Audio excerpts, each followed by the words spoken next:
Dr. Veshthalan stared at the dead planet through the observation window of the Zenith Archive. Earth looked like a burnt stone, gray and lifeless, spinning slowly in the dark. No clouds, no oceans. Just dust and radiation that would kill most living things in minutes. She had studied 17 extinct species in her career. Earth made 18.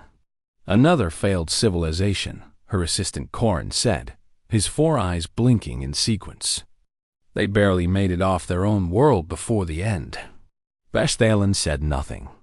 She had read the reports. Humanity had destroyed itself in a war that lasted only 3 days. Nuclear fire had consumed their cities. The survivors tried to escape in colony ships, but most never made it out of their solar system. The last human transmission was dated 847 cycles ago. After that, silence. The Galactic Concordance had marked humanity as extinct. Just another entry in the vast database of species that had failed to survive. Veshthalan's job was to document what remained, to catalog their ruins before time erased even that. "Take us to the Perseverance wreck," she ordered.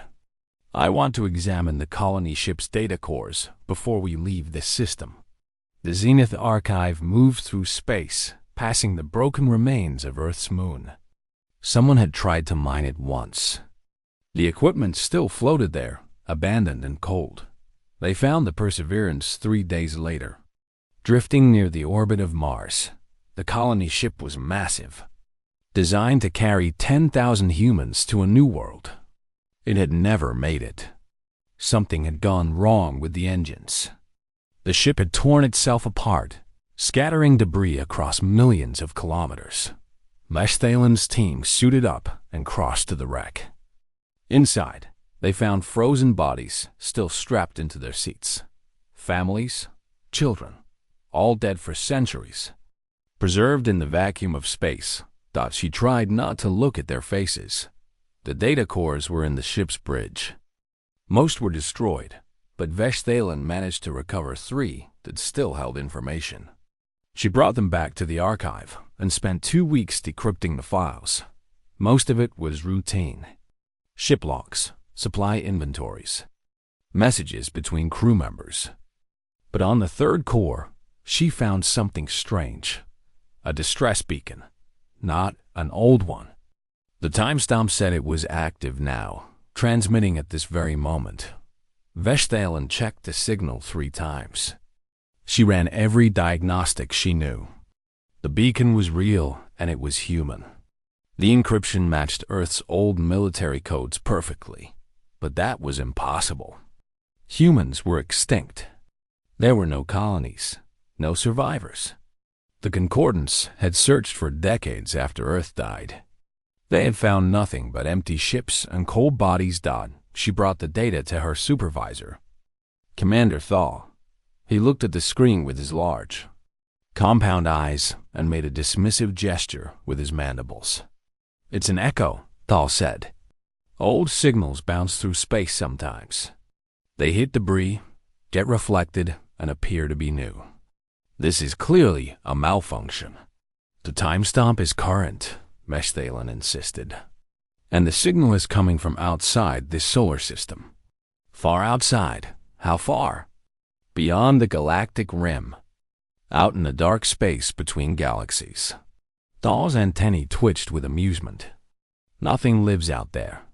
It's a void. No stars, no planets, no resources. Even if a ship made it that far, it would have died centuries ago. Then why is the beacon still transmitting?" "It isn't. You're chasing ghosts, Veshthalan." Thal turned away from her, ending the conversation. "We're scheduled to move on to the next site. The Concordance doesn't pay us to investigate equipment malfunctions." Veshthalan returned to her quarters. She stared at the signal data for hours. The beacon was weak but steady, pulsing once every 10 seconds. It was definitely coming from a source beyond the galaxy's edge, from a region that no exploration ship had ever visited. She thought about the bodies on the Perseverance. The frozen children, the families who had died trying to escape. Humanity deserved better than to be marked extinct and forgotten. She made her decision. That night, while the rest of the crew slept, Veshthalin rerouted the Zenith Archive's navigation system. She overrode Thal's authority codes and locked out the command controls. By the time anyone noticed, they would be too far from concordant space to turn back. She plotted a course to the beacon source. The computer calculated the journey would take 43 days at maximum faster than light speed. The destination was a rogue planet, drifting alone through the void between galaxies. Thal was furious when he discovered what she had done. He threatened to have her arrested when they returned to concordant space. He called her reckless and foolish. But he couldn't override her commands without physically destroying the navigation system, and that would strand them all. So they flew into the dark. The days passed slowly. The stars grew sparse, then vanished entirely. They traveled through emptiness, with nothing but the distant glow of other galaxies millions of light years away. On the 43rd day, they arrived. The rogue planet appeared on their sensors like a ghost. It had no sun, no light of its own, just a frozen world tumbling through the void, far from anything else that lived. But the sensors showed something impossible. Heat signatures on the surface, artificial structures, and power. Lots of power coming from beneath a massive dome. Life signs? Corin asked, his voice shaking. The computer processed the data. It took a long time. When the answer appeared, everyone on the bridge fell silent. One life sign. Human thought someone was alive down there. Veshthalin stared at the readings and felt her 3 hearts beat faster. She had spent her career documenting dead civilizations. She had never expected to find one that refused to die. "Prepare a landing team," she said quietly. "We're going down." The Zenith Archive descended through the planet's thin atmosphere, heading toward the dome and the impossible survivor waiting below. The landing craft touched down on ice that had never seen sunlight. Veshthalin's team stepped out into darkness, so complete that their suit lights seemed to be swallowed by it. The temperature read -200 degrees. Nothing should survive here. Yet the dome stood before them, massive and patched with metal from a dozen different sources. Some panels looked human in design. Others were clearly alien, scavenged from ships that had no business being this far from civilization. The whole structure hummed with power. "Stay close," Veshthalin ordered.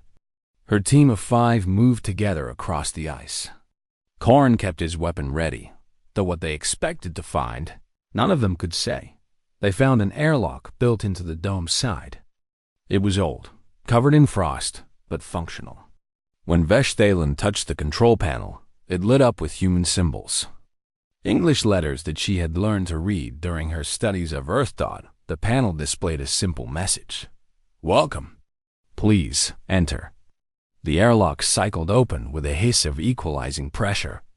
Warm air rushed out, carrying smells that Veshthalin had only read about in files.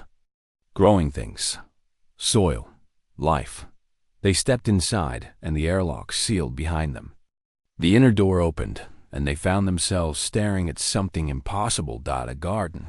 Not just any garden. Fields of plants stretched out beneath artificial lights that mimicked the sun. Green things grew in neat rows. Trees bore fruit. Water flowed through irrigation channels. The air was warm and breathable. Veshthalin removed her helmet slowly. The oxygen was perfect. The temperature comfortable. She could hear insects buzzing somewhere among the plants. "This is insane," Corin whispered.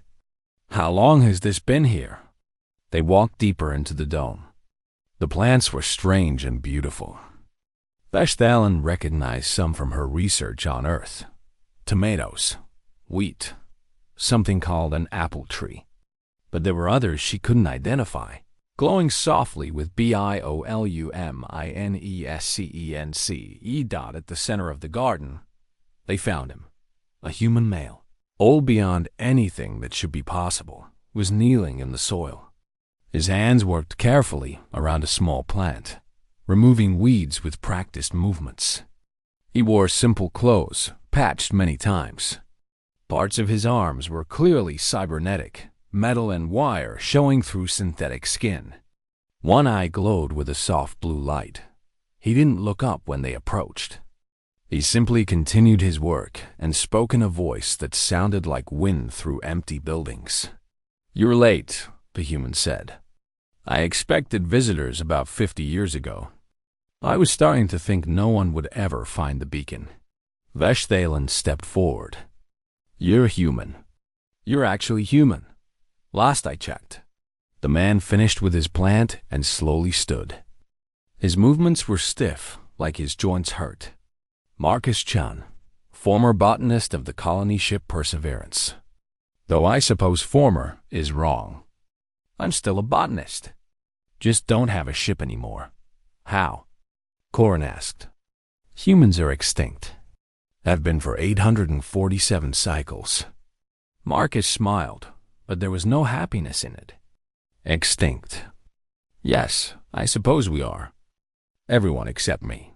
He gestured around the garden. Welcome to the last piece of Earth in the universe.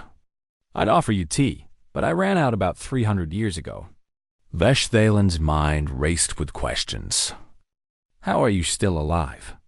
Humans don't live this long. They don't, Marcus agreed. He tapped his cybernetic arm. But when you're the last one left, you get creative. That wreckage outside? 12 different alien ships crashed on this planet over the centuries.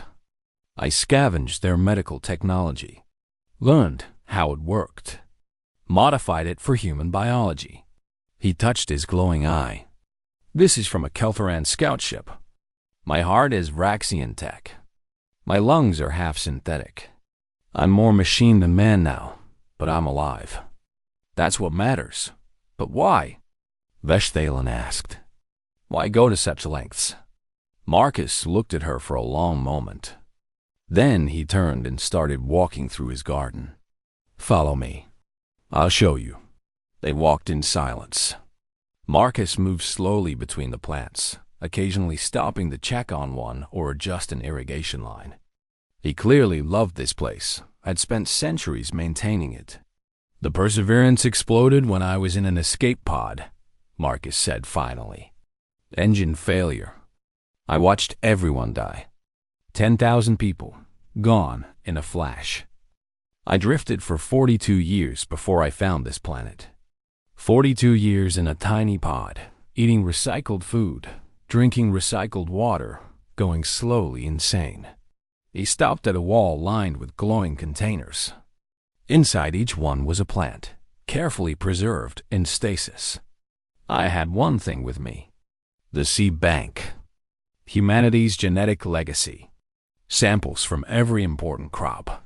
Every significant plant species from Earth. It was supposed to help us start farms on a new world. Marcus touched one of the containers gently. When I found this planet and all the crashed ships, I had a choice. I could use their technology to send a message to whoever was out there, beg for rescue, and probably die before anyone arrived. Or I could build something, make sure humanity wasn't just forgotten. So you built all this? Corin gestured at the vast garden. Took me 150 years to get the dome functional. Another century to figure out the alien tech. I'm not a scientist, not really. I just refuse to quit. Marcus smiled again, that same sad expression. Humans are good at that, being too stubborn to know when to give up. They reached a door at the far end of the dome. Marcus pressed his hand to it and it slid open, revealing stairs leading down into darkness. There's more, he said. Much more. If you're going to report back to your concordance that you found the last human, you should see what I've actually been doing all this time. Veshthalan followed him down. The stairs went deep, carved into the frozen rock of the planet. Emergency lights flickered on as they descended, illuminating walls covered in symbols and writing from languages she didn't recognize. They emerged into a massive underground chamber. Veshtalen stopped and stared. The room was filled with data storage units, holographic projectors, and display screens showing images from 1,000 different sources. But what caught her attention was the wall. An entire wall covered in names, thousands upon thousands of them, written in careful handwriting. "What is this?" she whispered. Marcus walked to the wall and placed his hand on it. "This is everyone who died on the Perseverance. Every name I could remember or recover from the data cores. It took me 70 years to write them all."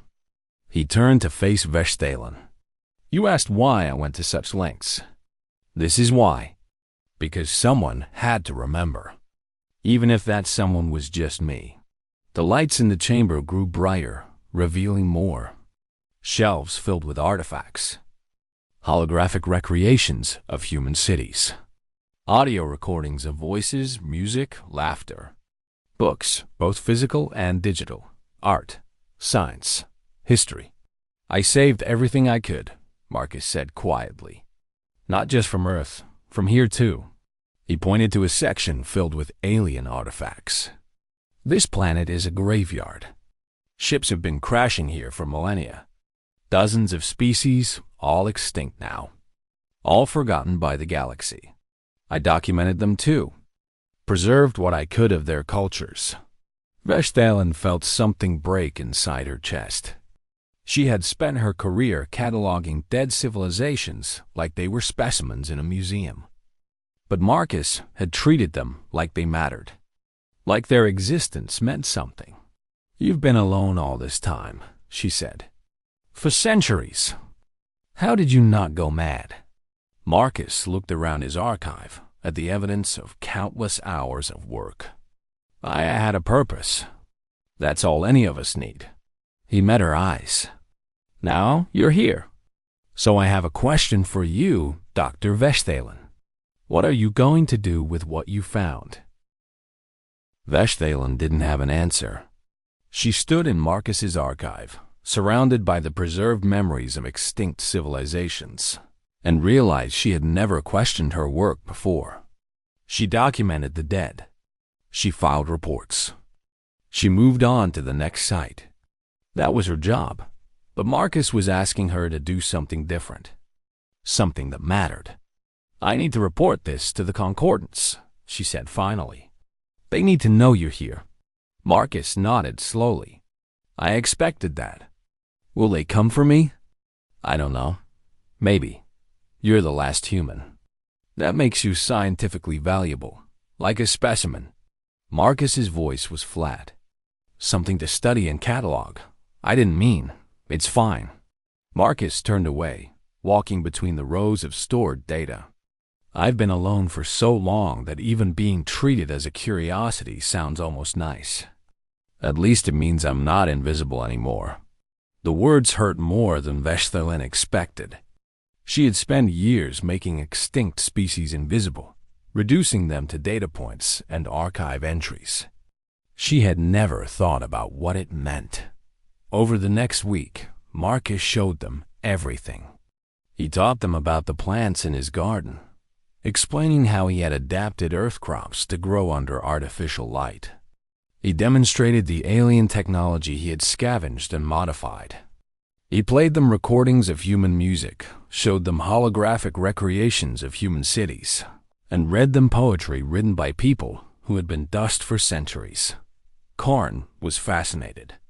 He spent hours each day learning about humanity, asking questions that Marcus answered with patience.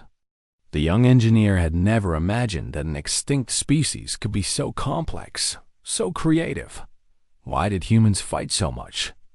Corin asked one evening as they sat in the garden. "Your records show thousands of wars. You nearly destroyed yourselves a dozen times before you actually did." Marcus was quiet for a long moment. "We were afraid. Of each other. Of being different. Of not having enough." He picked up a handful of soil and let it run through his fingers. "But we were also capable of incredible kindness. We wrote music that could make you cry. We sent ships into space just to see what was out there. We loved fiercely and fought to protect what we loved. You sound like you missed them, Vestalen said. Every day. Marcus looked up at the artificial sun. Every single day for 800 years. I hear their voices sometimes. Remember conversations I had centuries ago. Dream about people whose faces I'm starting to forget. He smiled sadly. That's the real torture of immortality. Not living forever, but watching your memories fade while you're still here. Vestalen made her report to the Concordance. She sent detailed scans of the archive, descriptions of Marcus's work, and her recommendation that the site be preserved and protected. The response came back 3 days later. It wasn't what she hoped for. Commander Thal's face appeared on the communication screen, his mandibles clicking with satisfaction. Excellent work, Vestalen. The Concordance Science Division is very interested in your find. They're dispatching a team to collect the human specimen and catalog the salvageable technology. He's not a specimen, Vestalen protested. He's a person. And this archive represents centuries of work. It should be protected, not cataloged. The Concordance will decide how to handle the situation. Your job is to secure the site until the collection team arrives. They'll be there in 20 days. The screen went dark.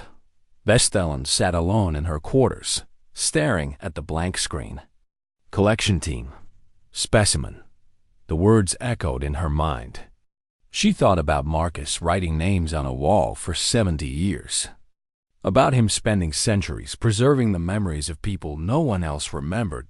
She thought about her career. About all the extinct species she had documented.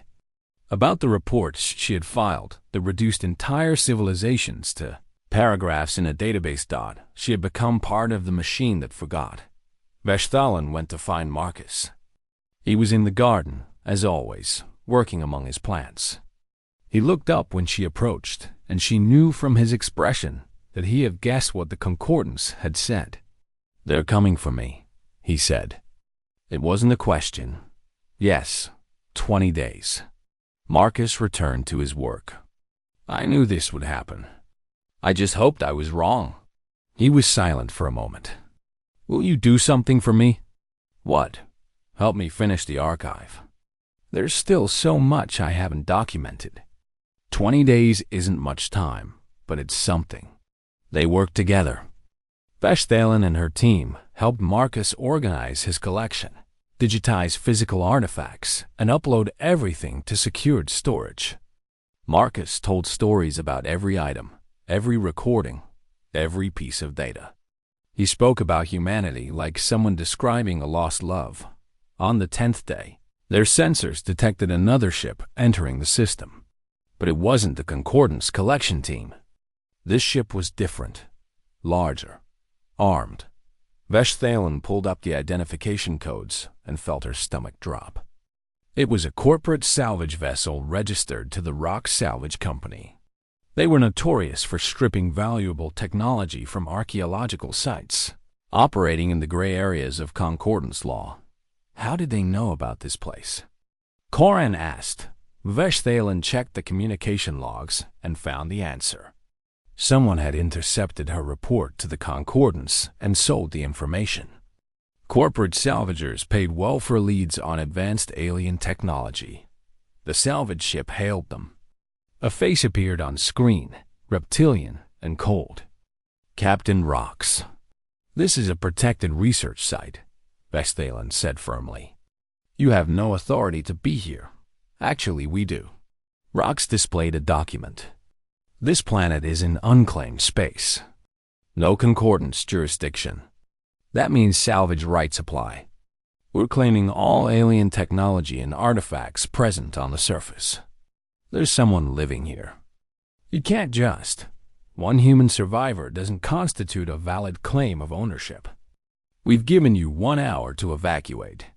After that, we begin extraction operations. The screen went dark.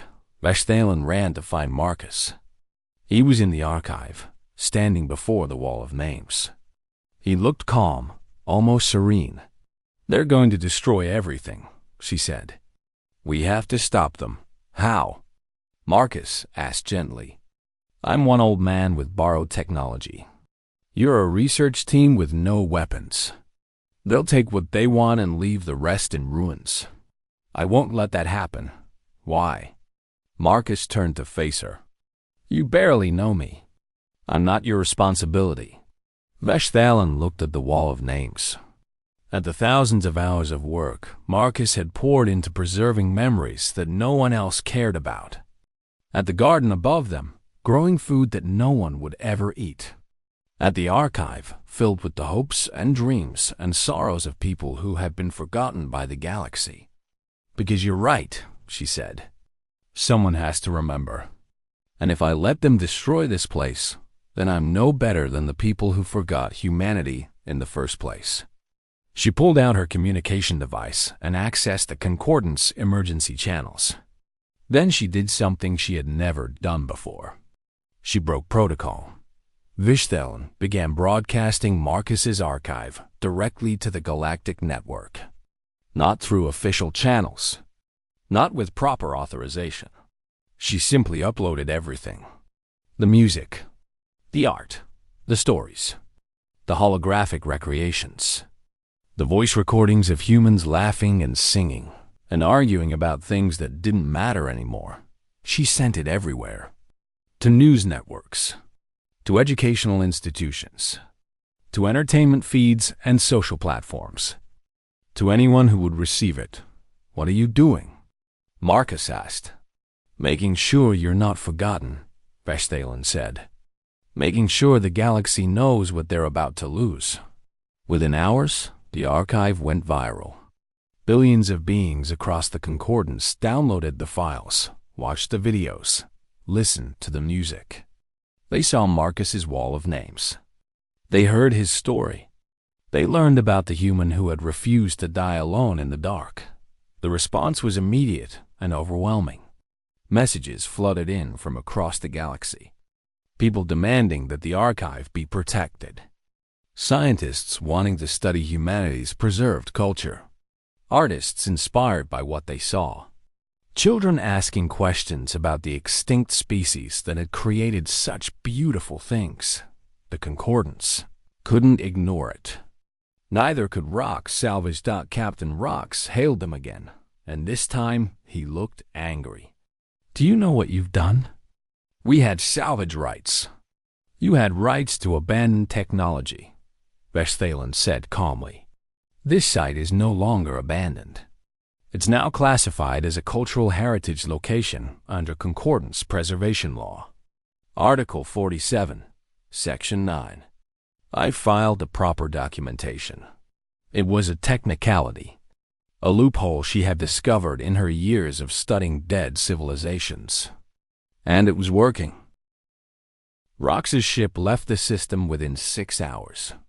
The corporate salvagers knew when they were beaten. Public opinion across the Concordance had turned against them. News feeds were filled with images of Marcus's garden, discussions of human culture, debates about how extinct species should be remembered. The Concordance sent an official delegation instead of a collection team. They arrived 15 days later with scientists, cultural experts, and legal representatives. They declared the rogue planet a protected heritage site. They offered Marcus citizenship in any Concordance world he chose. They promised resources to expand and preserve his archive. Marcus refused most of it. I don't want to leave, he told the delegation leader, a tall insectoid named Prime Scholar Keth. This is my home. I built it. I've tended it for 800 years. I'm not going to abandon it now. But you're alone here, Keth said, his antennae waving with concern. Surely you would prefer to live among others? We could provide you with anything you need. Marcus looked around his garden. The artificial sun was setting, beginning its programmed night cycle. The bioluminescent plants started to glow softly. I've been alone so long that I'm not sure I remember how to be around people. Besides, this place needs me. Someone has to tend the garden. Veshthalan watched the exchange from nearby. She had expected Marcus to jump at the chance to leave, to finally escape his isolation. But she was learning that humans were stubborn in ways that still surprised her. The delegation left, promising to send supplies and check-in visits. They installed a proper communication system so Marcus wouldn't be cut off anymore. They brought medical equipment to help maintain his aging augmentations. They even brought seeds for plants that Marcus had lost over the centuries, but they couldn't bring what Marcus really wanted. They couldn't bring back the dead. After the delegation left, the Zenith Archive prepared to depart as well. Veshthalen stood in Marcus's garden one last time, watching him work among his plants. He moved with the careful precision of someone who had done this task 1,000,000 times. "Thank you," Marcus said without looking up, "for what you did, for making them listen. I should have done it sooner. I should have cared more about all the extinct species I studied. You care now. That's what matters." Marcus finished with his plan and stood, joints creaking. "You know what the funny thing is? I spent 800 years preserving humanity's memory, but I never thought anyone would actually care. I just did it because it felt wrong to let everything disappear." Veshthalen was quiet for a moment. Then she asked the question that had been bothering her since they arrived. "Do you regret it? Spending so long alone?" Marcus considered this. "Every day and never," he said finally. "Every day because isolation is torture. Never because someone had to do this work. Someone had to say that humanity mattered, even if everyone else forgot." "You could have children now," Veshthalen said. The delegation mentioned it. "They have the genetic samples. They could clone new humans. You wouldn't be the last anymore." "I know." Marcus looked troubled. "That's the part I can't stop thinking about. What right do I have to bring humans back? We destroyed ourselves once. What if we do it again? What if you don't?" Veshthalen countered. "What if the children you raise learn from the mistakes their ancestors made? You have the entire archive. You know what went wrong. You could teach them to be better." Marcus didn't answer. Veshthalen returned to the Zenith Archive. But she found she couldn't leave. Not yet. She requested an extended research assignment at the site. Commander Thal, desperate to salvage his career after the archive's viral spread had made him look bad for dismissing it, approved immediately. Karin volunteered to stay as well. "Someone needs to help maintain the technology," he said. But Veshthalen suspected the young engineer had other reasons. He spent hours each day learning about human culture, absorbing everything Marcus could teach him. 2 other crew members stayed too. Tillix, an engineer who specialized in agricultural systems, and Dr. Mena, a medical researcher fascinated by Marcus's unique combination of human and alien biology. They became Marcus's first community in 800 years. It wasn't easy. Marcus had lived alone for so long that he sometimes forgot how to talk to people. He would disappear into his work for days. He struggled with adding others in his space, touching his carefully organized systems. But slowly, he adapted. He taught Tillix about Earth agriculture. He let Dr. Mena study his augmentations. He showed Karin how to maintain the archive's systems. He even smiled occasionally, real smiles that reached his eyes. One day, 6 months after Veshthalen had first arrived, Marcus came to her with a decision. "I want to do it," he said. "Clone the children. Bring humanity back. What changed your mind?" Marcus gestured around the garden, where Karin and Tillix were working together to install new irrigation systems. "You did. All of you. You showed me that different species can work together, can care about each other. Maybe that's what humanity needs. To grow up surrounded by other species instead of isolated. To learn cooperation from the beginning." The process took 2 years. The Concordance sent genetic specialists who worked with Marcus to create 3 viable clones. They used genetic material from diverse human samples in Marcus's collection, ensuring the children wouldn't all be identical. Marcus named them Hope, Dawn, and Kai. He raised them with help from Veshthalin and the others. The children learned human language from Marcus and Concordance Common from everyone else. They grew up playing in the garden, studying the archive, and learning that they were both the last of their species and the beginning of something new. Hope was curious and asked endless questions. Dawn was quiet but thoughtful, spending hours drawing the plants in the garden. Kai was energetic and brave, always wanting to explore beyond the dome. Marcus watched them grow with wonder and terror. He had kept humanity's memory alive for 8 centuries. Now he was responsible for humanity's future. One evening, when the children were 5 years old, Kai asked Marcus a question that had been coming for a long time. Why did all the other humans die? Marcus looked at the 3 children sitting before him. He thought about all the sanitized history he could tell them, all the ways he could soften the truth. But they deserved better than comfortable lies. They fought, Marcus said simply. They were scared and angry, and they fought until there was nothing left. They forgot how to talk to each other. They forgot that they were all part of the same family. That's sad, Hope said, double quotes, yes, it is. Will we fight too? Dawn asked quietly. Marcus looked at his garden, at the alien friends who had stayed to help him, at the archive filled with both humanity's triumphs and failures. I don't know, but you'll know the story of what happened. You'll learn from our mistakes, and you won't be alone. You'll have the whole galaxy to teach you and help you. And you, Kai said. You'll teach us. Marcus felt something break and heal inside his chest simultaneously. Yes, for as long as I can.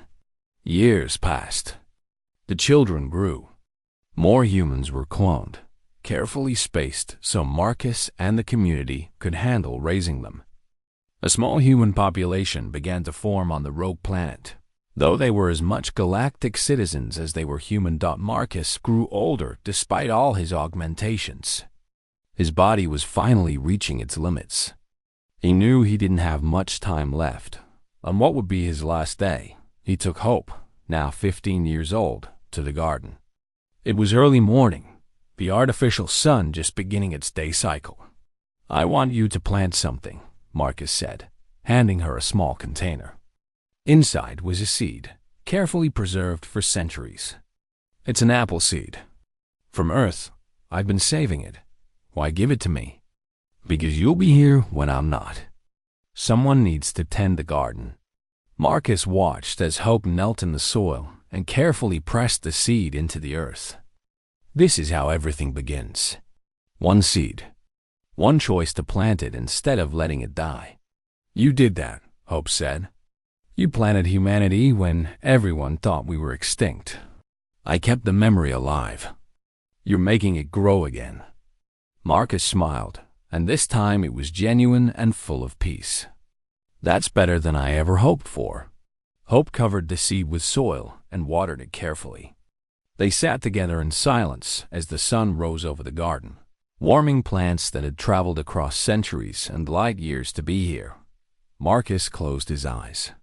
He thought about the perseverance, about the people he had lost. He thought about 800 years of loneliness and purpose. He thought about the children playing in his garden, human and whole and alive. He thought about extinction and how it was never just about biology. It was about memory, about someone caring enough to remember. And as long as someone remembered, as long as someone carried forward even a fragment of what was, nothing truly died. Marcus took his last breath surrounded by life, by growing things and young voices and hope for the future. The last human who had refused to go extinct had finally earned his rest, but humanity lived on. In the garden he had built, in the archive he had filled, in the children who would tell their children about the old man who had kept a species alive through sheer stubborn determination. In the apple seed that would grow into a tree, bearing fruit that tasted like earth and memory and refusal to surrender. Humanity had died once, but because one person refused to let go, it would live again.